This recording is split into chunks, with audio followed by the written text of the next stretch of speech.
En el año 79 después de Cristo, un volcán llamado Vesubio sepultó con una erupción una ciudad que se llamaba Pompeya, en Italia.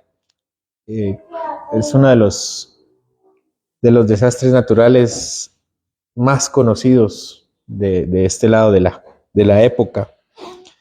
La ciudad fue sepultada por flujos piroplásticos que hicieron que la ciudad fuera un museo de campo. Eh, si ustedes pueden, las ruinas arqueológicas más famosas y mejor conservadas, está una casa aristocrática de una persona rica de ese entonces, y la casa se llama la Casa del Fauno. Y se llama Fauno, la Casa del Fauno, porque en ese lugar se encontró una pieza de un fauno, de la figura mitológica, que es la pieza más importante de la casa.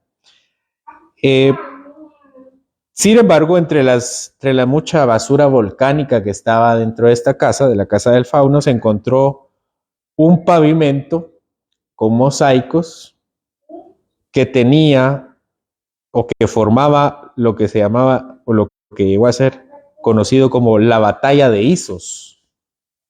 La Batalla de Isos, que se dio entre Alejandro Magno y Darío III de Persia.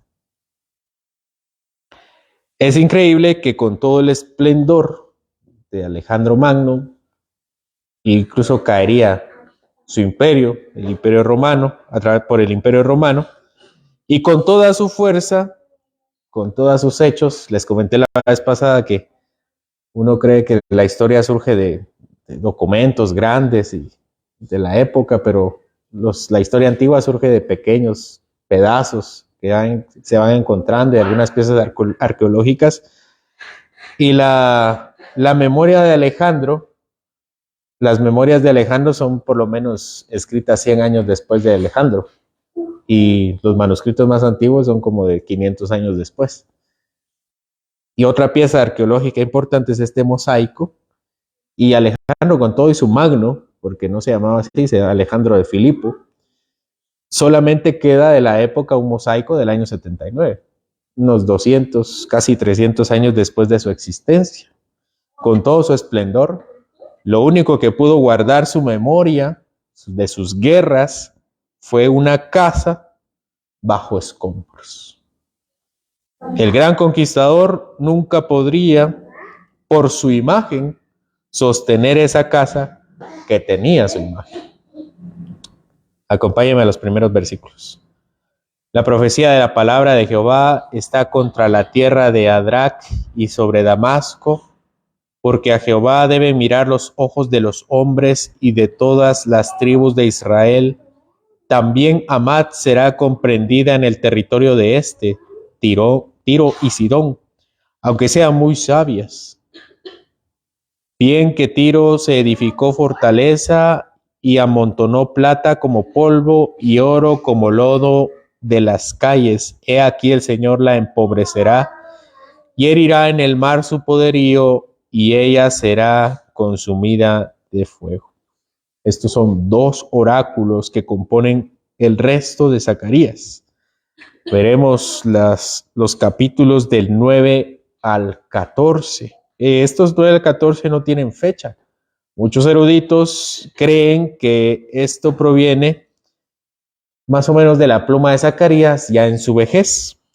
La mayoría de esta profecía dice que está en contra de Adrac, y esto fue cumplida, esto se cumplió, ya es profecía sentenciada. Esto se cumplió, adivinen con quién, con los ejércitos de Alejandro Magno, cuando conquistó la región.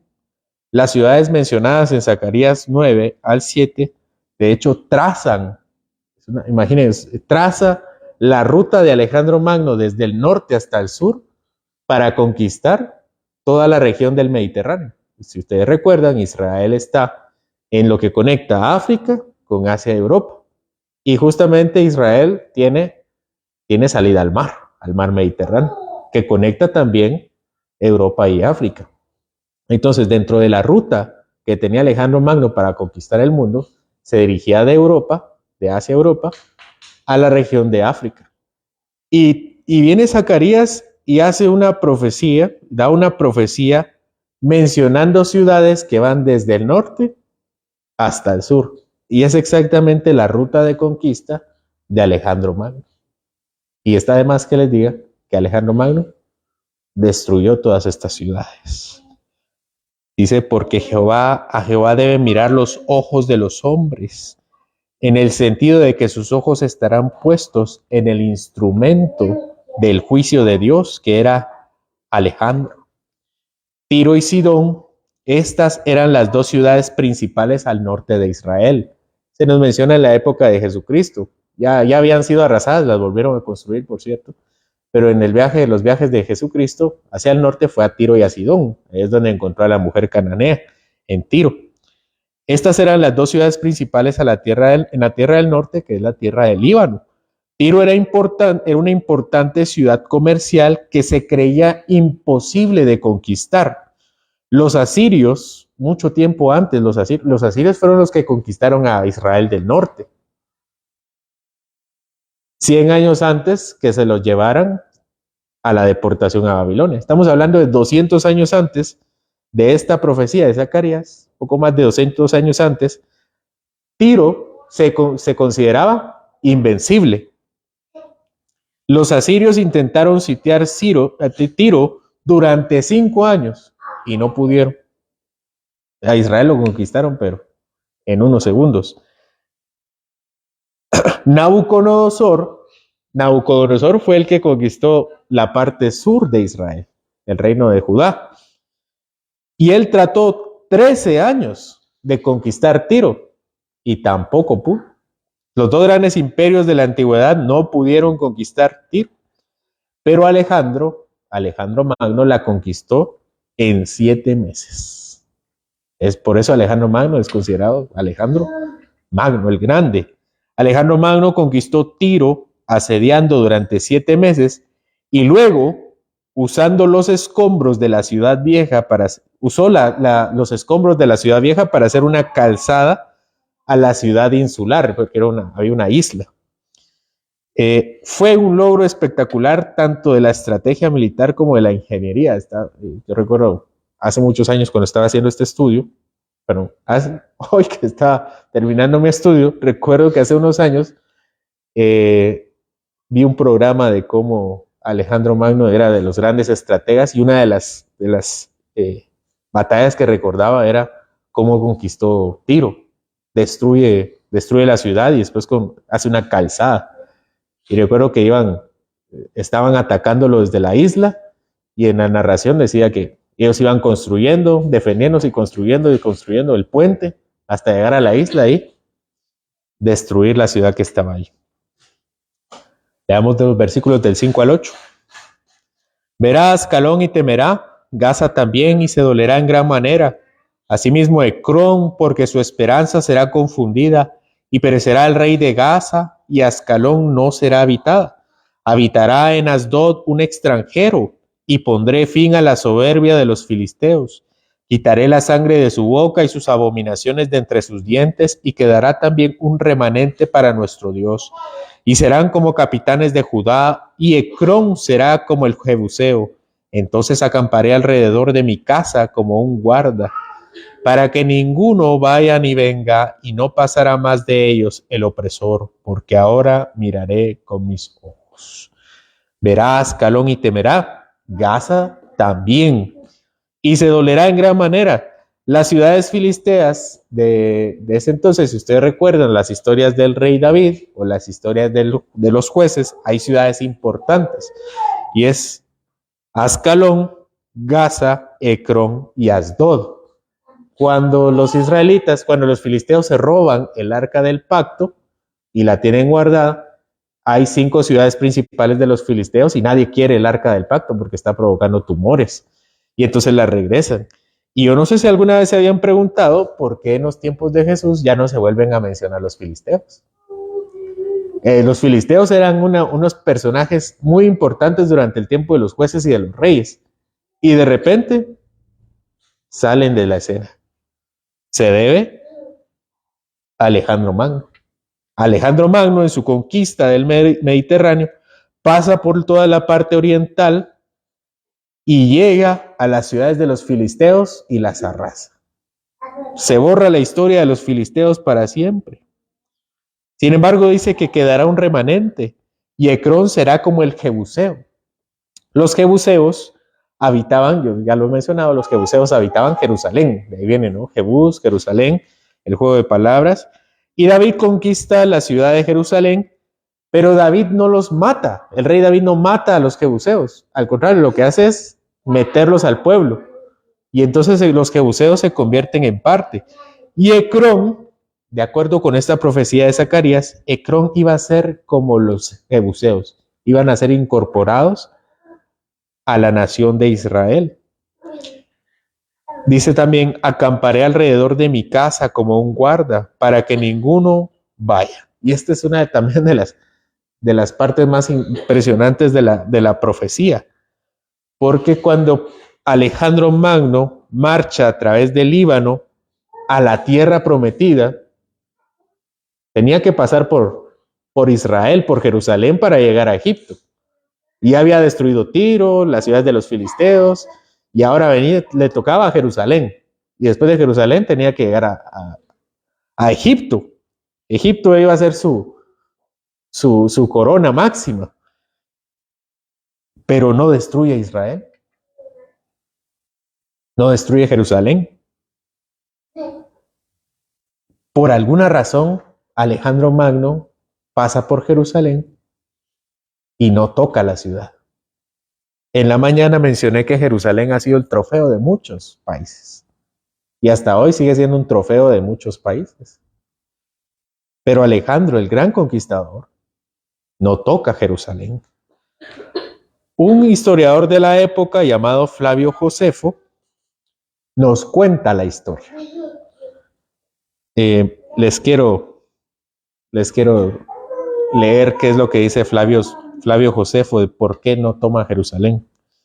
Dice, Alejandro, cuando hubo tomado Gaza, se apresuró a subir a Jerusalén.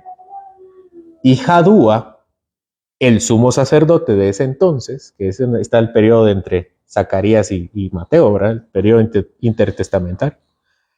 Jadúa, el sumo sacerdote, cuando escuchó eso, estuvo en agonía y bajo terror, como si supiera cómo se encontraría con los macedonios, o sea, con los griegos, ya que el rey estaba disgustado por su anterior desobediencia. Por lo tanto, ordenó que el pueblo hiciera súplicas y se uniera a él para ofrecer sacrificios a Dios, a quien rogaba para que protegiera a esa nación y los librara de los peligros que se avecinaban. Entonces Dios le advirtió en un sueño a Jadúa, que le sobrevino después de haber ofrecido el sacrificio, que se animara, adornara la ciudad y abriera las puertas. Todo lo contrario, ¿no? Ahorita estamos en Zacarías, pero vamos a llegar a Nehemías, y Nehemías es quien construye los muros de la ciudad. Y aquí están los grandes muros. Y viene, según este historiador, Dios le dice a Jadúa que abra las puertas de la ciudad. Sigo leyendo. Entonces Dios le advirtió que se animara a adornar a la ciudad y abriera las puertas, que los demás aparecerían con vestiduras blancas, pero que él y los sacerdotes se reunieran con el rey de los hábitos de su propio orden, sin temor a ninguna mala consecuencia, que la providencia de Dios evitaría. Por lo cual, cuando se levantó de su sueño, se alegró mucho y declaró a todos la advertencia de que había recibido de Dios una profecía. De acuerdo con el sueño, actuó completamente y así esperó la venida del rey, de Alejandro. Y cuando entendió que no estaba lejos de la ciudad, salió en procesión con los sacerdotes y la multitud de los ciudadanos. La procesión fue venerable y la forma de hacerlo diferente de las otras naciones. Las otras naciones se armaron. Esta llegó a un lugar llamado Safa, cuyo nombre traducido al griego significa una perspectiva. porque desde ahí se tiene una perspectiva tanto de Jerusalén como del templo. Sigo citando a Flavio Josefo.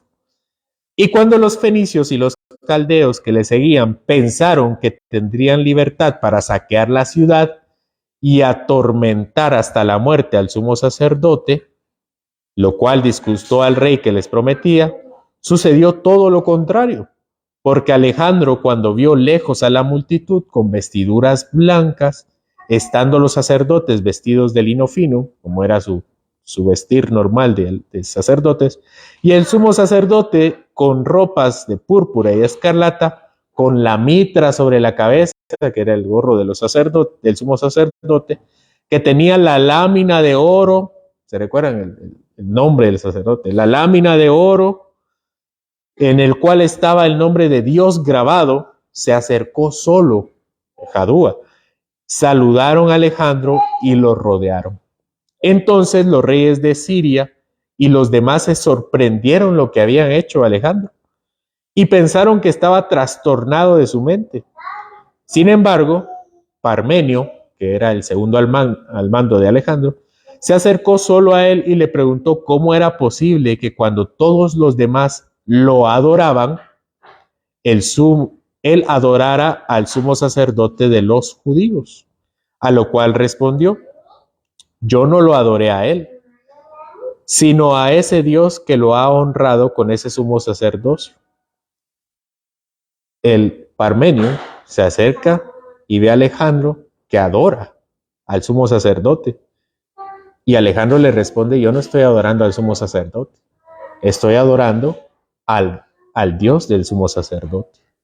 Porque si vi a esta persona en un sueño, en este mismo hábito, cuando estaba en Dios en Macedonia, el cual, cuando me encontraba pensando cómo podía obtener el dominio de Asia, me exhortó a no demorarme, sino audazmente pasar el mar más allá, porque él conduciría mi ejército. Está hablando Alejandro Magno.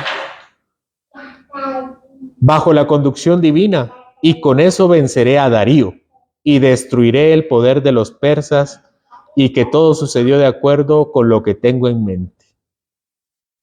Y cuando hubo dicho esto a Parmenio y dado al sumo sacerdote su mano derecha, los sacerdotes corrieron junto a él, y él entró en la ciudad, y cuando subió al templo, ofreció sacrificio a Dios, Alejandro, de acuerdo con la dirección del sumo sacerdote, y trató magníficamente tanto al sumo sacerdote como a los sacerdotes. Y cuando se le mostró el libro de Daniel, ¿se recuerdan del libro de Daniel, no? En el que Daniel declaraba que uno de los griegos destruiría el imperio de los persas, supuso que él mismo era la persona a la que se refería, y entonces se alegró Alejandro. Despidió a la multitud por el momento, pero al día siguiente los llamó y les pidió que preguntaran qué favores querían de él, con lo cual el sumo sacerdote deseó que pudieran disfrutar de las leyes de sus antepasados y que no pagaran tributo en el 7º año. Les concedió todo lo que deseaban, y cuando le suplicaron que permitiera que los judíos de Babilonia y de Media disfrutaran también de sus propias leyes, prometió de buena gana hacer en lo sucesivo lo que deseaban. Y cuando dijo a la multitud que si alguno de ellos se alistaba en su ejército con esta condición, que continuaron bajo las leyes de sus antepasados y vivieron de acuerdo con ellas, él estaba dispuesto a llevarlos con él. Muchos estuvieron listos para acompañarlo en las guerras. Fin de la cita. Este es el testimonio de un historiador de la época, donde se saca mucha información del tiempo de Jesús y posteriormente de Jesús. Alejandro está destruyendo todo lo que dijo Zacarías, y Zacarías dice: yo voy a proteger mi casa, y a Jerusalén no la tocan. Y es el sumo sacerdote el que sale, Jadúa, y la defiende, y Alejandro Magno solo lo mira y lo adora. Y Parmenio le dice: ¿por qué lo adoras? Yo no adoro a él, adoro al Dios de él, el que tenía grabado aquí: santidad a Jehová. Y Dios así protegió su casa contra muchos más enemigos. Por eso, durante la época de Alejandro Magno, todo fue destrucción menos Jerusalén. Aunque Dios protegió a Jerusalén y a su templo terrenal de muchos ataques, después muchas veces permitió su destrucción, como lo vemos en la profecía de nuestro Señor Jesucristo, que en el año 70 entra otro emperador, Tito Vespasiano, y destruye el templo y la ciudad. Pero esto nunca es sin su consentimiento. Siempre fue bajo profecía divina y al final de cuentas nunca dejó de proteger a su pueblo, a quien él mismo llamó su casa. Esto lo dice Pablo en 1 Corintios capítulo 3, versículo 16. ¿No sabéis que sois templo de Dios y que el Espíritu de Dios mora en vosotros? Si alguno destruyere el templo de Dios, Dios lo destruirá a él, porque el templo de Dios, el cual sois vosotros, santo es. De modo que si Dios ha permitido o ha prohibido a los hombres destruir el templo, siempre es con su consentimiento. Y hoy nos promete a nosotros como su casa protegernos. Si Dios fue tan poderoso para detener uno de los grandes imperios, de destruir una ciudad tan sencilla, ¿cómo no nos protegerá a nosotros de la ira de Él por nuestros pecados? Termino con lo siguiente. Una de las casas más lujosas no pudo proteger la reliquia más grande del emperador más grande de los tiempos pasados. Esta casa llamada del Fauno la encontraron bajo tierra y destruida, protegiendo en la miseria de la destrucción una imagen del gran Alejandro Magno. Pero el Señor ha prometido que protegerá su casa, a los suyos, a quienes tenemos su imagen, a quienes tenemos fe en Él, a los que creemos que Él es nuestro escudo y nuestro libertador. Oremos. Señor, vemos en la historia tan grande liberación que tú has hecho a través de las profecías de tus siervos, cómo todo se armoniza y sigue al pie de la letra tu plan, que tú, Señor, has prometido muchas cosas a través de los tiempos y podemos ver tu mano de misericordia. Cómo nosotros nos atrevemos a dudar de ti. Si has sido bueno con nosotros, has sido bueno con tu pueblo.